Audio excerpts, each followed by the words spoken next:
At so yun, ayaw nga umandar mga bro. Tara, samahan nyo ako. Buksan natin kung anong problema nito. So ayan na nga mga bro, nabuksan ko na nga. Hindi ko napakita kung paano ko binaklasat. So alam ko naman na kaya nyo rin baklasin yan. Kung ang unit nyo mga bro ay may US40, ay ito kasi bigla na lang namatay mga bro. Kaya binuksan ko mga bro. At ito, ay buti ito lang ang naging problema mga bro. Malakas naman ang kuryente niya. So sa pagto-troubleshoot mga bro, makikita natin, unahan natin tignan kung may kuryente ba itong kanyang ignition. Pag may kuryente mga bro, ibig sabihin walang diferensya yung ating mga stator. So dito nga ay binuksan ko. Dito sa spark plug ay mahina na yung pitik dito sa kanyang dito.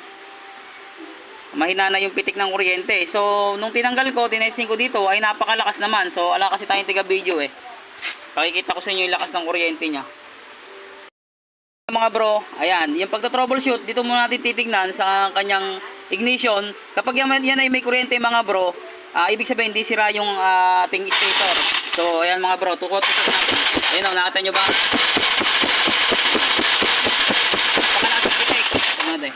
Ibig sabihin, hindi alang sira yung ating stator. So tetestingin, pakita ko sa inyo kung gaano lang kalakas yung pitik ng spark plug kapag medyo sira na. Bro, kinabit yung spark plug, makita nyo yung ano niya. Pa-i-start natin. Sige, start nyo. Ayun o. Ayan. Napakahina lang ng pitik mga bro. Gaigan nyo Ayan o. Pero pagka malayo, ayan o. Lakas, diba? So, ang sira ng ating Mio S40 ay spark plug mga bro. So, yun lang mga bro. Ganun lang yung pagka-troubleshoot.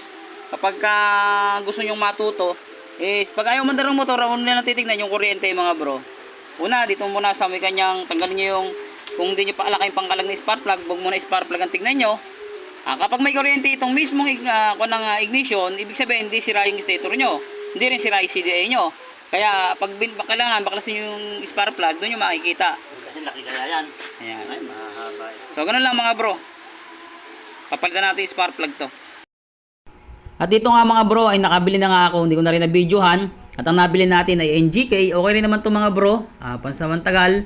At wala pa naman tayong budget mga bro. Pero tumatagal din tong spark plug na to. So ayan, testingin na natin mga bro.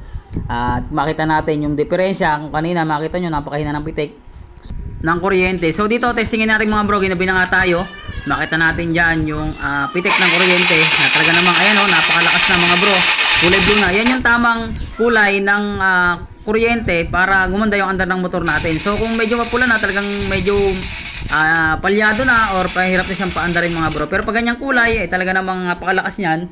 At so ayan, testingin na nga natin mga bro kung aandar na siya. Ayun. Spark plug nga mga bro.